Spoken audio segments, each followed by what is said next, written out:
Assalamualaikum warahmatullahi wabarakatuh. Salam sejahtera bagi kita semua. Om Swastiastu, Namo Buddhaya, salam kebajikan. Kami dari kelompok 1 PPL PPG Gelombang 2 Sosiologi SMA Negeri 1 Semarang akan menyajikan best practice dari siklus pembelajaran terbimbing selama PPL di SMA Negeri 1 Semarang. Pada best practice kali ini akan disampaikan dalam 3 siklus, yaitu siklus pertama yang akan disampaikan oleh Pak Nukman dengan materi nilai dan norma. Untuk siklus yang kedua akan disampaikan oleh Pak Diki dengan materi pengendalian sosial. Nah, untuk siklus yang ketiga akan disampaikan oleh saya sendiri dengan materi penyimpangan sosial. Selamat menyaksikan. Dalam siklus ini, yaitu siklus pembelajaran terbimbing 1, saya laksanakan di kelas 10-8 yang mana dengan materi nilai dan norma. Dalam pembelajaran ini, saya menggunakan model pembelajaran yaitu Discovery Learning, di mana Discovery Learning ini membawa siswa untuk bisa memahami konsep, arti, sampai pada akhirnya pada kesimpulan. Dalam pembelajaran ini, dalam Discovery Learning, saya memberikan stimulus berupa video, ya, hanya memberikan video untuk siswa bisa menganalisa video-video tersebut, kemudian bisa dipisahkan atau dikategorikan sesuai dengan jenisnya. Metode yang saya gunakan yaitu ceramah, tanya jawab, kemudian role playing, di mana tanya jawab, ceramah yaitu harus ada dalam pembelajaran, kemudian saya menambahkan role playing agar siswa bisa mengimplementasikan norma-norma yang ada di dalam masyarakat, kemudian mereka praktekkan di dalam kelas dengan waktu yang telah ditentukan oleh guru. Kemudian media pembelajaran yang digunakan adalah materi PowerPoint, video pembelajaran penerapan nilai dan norma. Videonya apa? Ya, guru memberikan stimulus video, yaitu video yang pertama adalah tentang kisah seorang siswa yang berani dengan gurunya. Nah, kisah ini termasuk dalam norma kesusilaan. Siswa diminta untuk bisa menganalisa video ini dengan berdasar pada prinsip-prinsip norma kesusilaan. Kemudian film pendek unggah-ungguh, yaitu termasuk dalam norma kesopanan. Video yang ketiga yaitu lalu lintas, termasuk dalam norma hukum.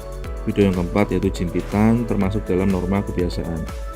Dalam pembelajaran ini, khususnya dalam kurikulum Merdeka, harus ada pembelajaran berdiferensiasi.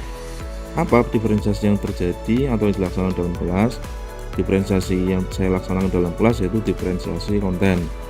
Dengan penerapannya, yaitu peserta didik disediakan berbagai video mengenai macam-macam nilai dan norma. Kemudian setelah diferensiasi, yaitu ada assessment yang diterapkan. Assessment yang diterapkan yaitu yang pertama ada diagnostik non-kognitif, dengan cara peserta didik menentukan sendiri ya gaya belajar yang mereka inginkan di papan tulis dengan distimulus oleh guru. Kemudian penilaian asesmen yang kedua yaitu formatif melalui penilaian LKPD. Kemudian dari pembelajaran yang diterapkan di kelas 10-8 ini dalam siklus terbimbing 1, saya juga merasa masih banyak kekurangan atau hal-hal yang belum saya laksanakan dengan baik, sehingga muncullah refleksi dari pembelajaran ini. Refleksi yang saya catat yaitu yang pertama, dalam siklus ini tidak ada asesmen diagnostik kognitif ya, karena saya hanya melaksanakan asesmen non kognitif. Kemudian yang kedua, diferensiasi konten, hanya jenis video ya, karena keterbatasan atau mungkin saya kurang jeli, sehingga saya hanya memberikan diferensiasi konten hanya satu jenis, yaitu hanya video saja. Kurang beragam, mungkin bisa saya masukkan seperti ada gambar, artikel, ataupun lebih modern lagi podcast ya. Mungkin itu bisa saya masukkan untuk pembelajaran selanjutnya. Kemudian refleksi yang ketiga, diferensiasi produk tidak terlaksana dengan baik karena peserta didik hanya membuat infografi saja.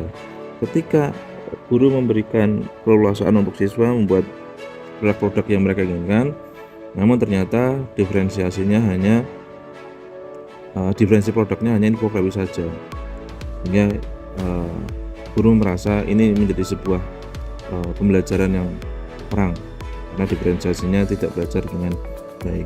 Kemudian yang keempat, metode ceramah masih mendominasi jalannya pembelajaran. Kemudian setelah refleksi ini ada upaya tindak lanjut. Yang pasti upaya tindak lanjut ini saya sesuaikan dengan segala kekurangan yang telah saya catat atau refleksi itu yang akan saya perbaiki dengan sebaik-baiknya, yang pastinya mengacu pada hasil refleksi atau kekurangan-kekurangan yang belum saya temukan.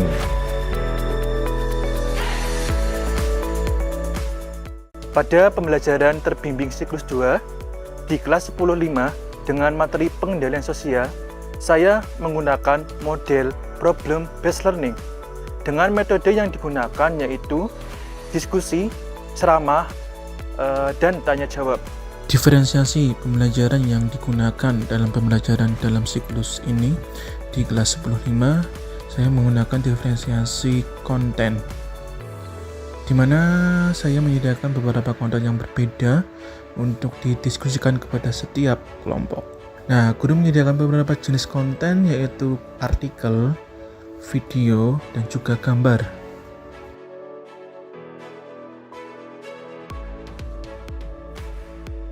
Dalam pembelajaran paradigma baru terdapat sebuah asesmen yaitu asesmen diagnostik. Asesmen diagnostik ini digunakan sebelum pembelajaran ini dimulai. Saya menggunakan asesmen diagnostik kognitif sebelum pembelajaran ini dimulai, yaitu dengan memberikan sebuah pertanyaan pemantik kepada peserta didik berkaitan dengan materi pengendalian sosial. Selain asesmen diagnostik, saya juga menggunakan asesmen formatif, yaitu dengan menggunakan diskusi kelompok dan juga soal menggunakan sebuah Google Form. Akan tetapi asesmen diagnostik yang saya gunakan tidak menggunakan asesmen diagnostik non-kognitif, hanya menggunakan asesmen diagnostik kognitif saja.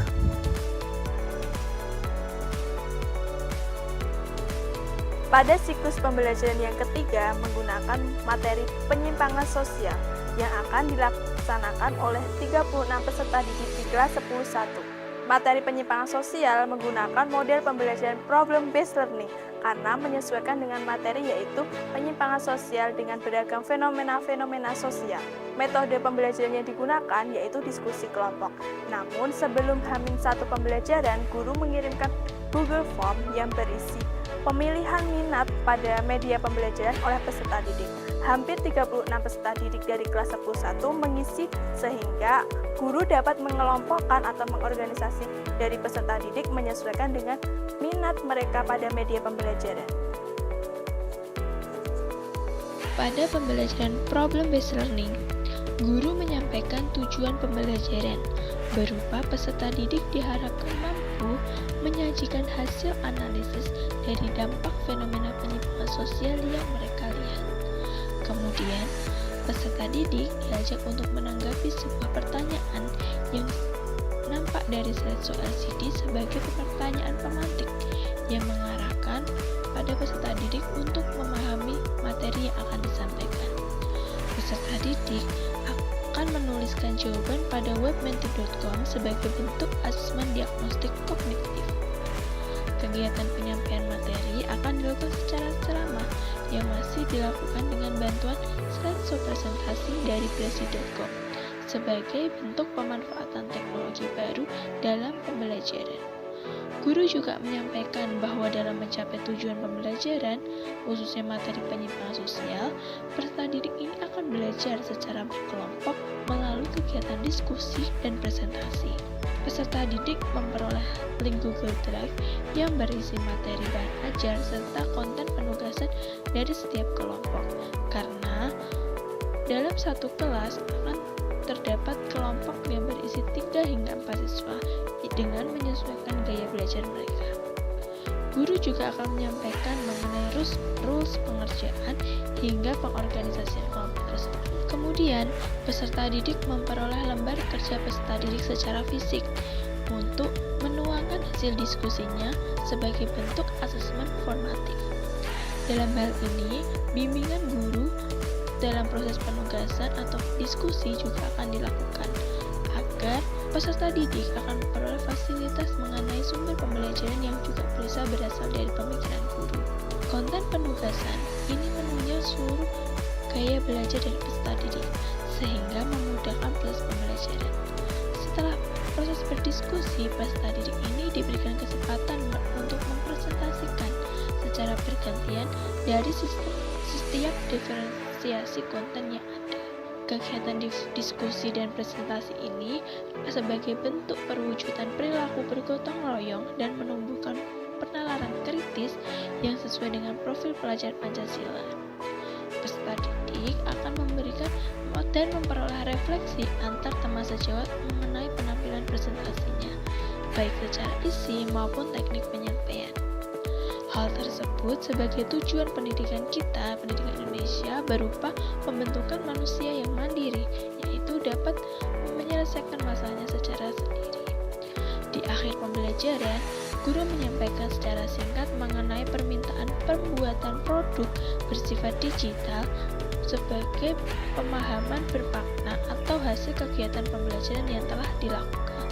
Berikut hasil implementasi pemahaman bermakna yang berupa produk karya peserta didik, baik berupa video, mind map, maupun infografis. Dari produk-produk tersebut mewujudkan perilaku kreatif yang hendak diwujudkan pada profil pelajar Pancasila. Dari seluruh rangkaian kegiatan di siklus pembelajaran terbimbing yang telah dilakukan menghasilkan sebuah refleksi berupa kegiatan pembelajaran yang telah dilakukan di kelas telah berjalan lancar, mulai dari pemberian asesmen diagnostik, penjelasan materi, pengerjaan asesmen formatif yang berupa diskusi dan pengerjaan LKPD. Dari awal melakukan pengajaran di kelas 10, terdapat kemenarikan dan perasaan enjoy karena mampu berbaur dengan peserta didik serta suasana pembelajaran. Pembelajaran yang dapat diambil berupa pembelajaran harus mampu memenuhi kebutuhan peserta didik baik secara kognitif, afektif, dan kreatif. Peserta didik lebih menyukai pembelajaran bersifat diskusi atau pembelajaran dua arah seperti membahas suatu fenomena secara berkelompok dan melakukan presentasi. Pembelajaran yang berdiferensiasi terutama pada aspek seperti konten, proses maupun produk, namun model penjelasan materi dengan ceramah masih tetap relevan untuk dilakukan dalam hal menunjang pemahaman peserta didik. Namun juga terdapat kekurangan berupa kurangnya pemberian apresiasi kepada peserta didik yang bertanya ataupun berpendapat. Dan ada pun juga kurangnya pemberian waktu peserta didik untuk mencerna materi dan bertanya, tidak memberikan stimulus berupa gambar maupun lainnya untuk mengukur pemahaman peserta didik. Karena tidak ada instruksi di awal, maka setelah kelompok berpresentasi, kelompok lain mendengarkan kemudian memberikan pertanyaan maupun masukan. Karena waktu pada pembelajaran yang kurang terorganisir mengakibatkan pemberian penguatan materi di akhir kegiatan pembelajaran belum dilakukan. Dan produk asesmen formatif yang terkumpul belum menunjukkan diferensiasi dari minat, bakat, maupun gaya belajar peserta didik. Kemudian, untuk rencana tindak lanjut, mungkin bisa memberikan ice breaking karena waktu pembelajaran yang dilakukan pada siang hari, sehingga pembelajaran akan lebih santai dan dapat dipahami oleh peserta didik. Sebaiknya dapat memberikan apresiasi kepada peserta didik baik secara kecil maupun yang besar, baik dalam aspek bertanya maupun berpendapat. Kemudian, lebih mengatur kembali moving dari langkah-langkah pembelajaran yang akan dilakukan. Pentingnya pemasangan timer pada slideshow agar peserta didik dapat memanajemen waktu selama pengerjaan LKPD maupun diskusi serta presentasi. Kemudian, lebih memperhatikan kembali pengorganisasian kelompok dan terpenting memperhatikan manajemen waktu selama pembelajaran berlangsung. Rekan-rekan, telah kita sajikan dan kita sampaikan mengenai ketiga siklus pembelajaran terbimbing selama PPL di SMA Negeri 1 Semarang oleh ketiga perspektif kita yang bersifat menarik dan mendalam. Namun, belajar tidak akan pernah sempurna apabila kita tidak bisa mempraktekkan secara langsung. Saya sampaikan terima kasih. Wassalamualaikum warahmatullahi wabarakatuh.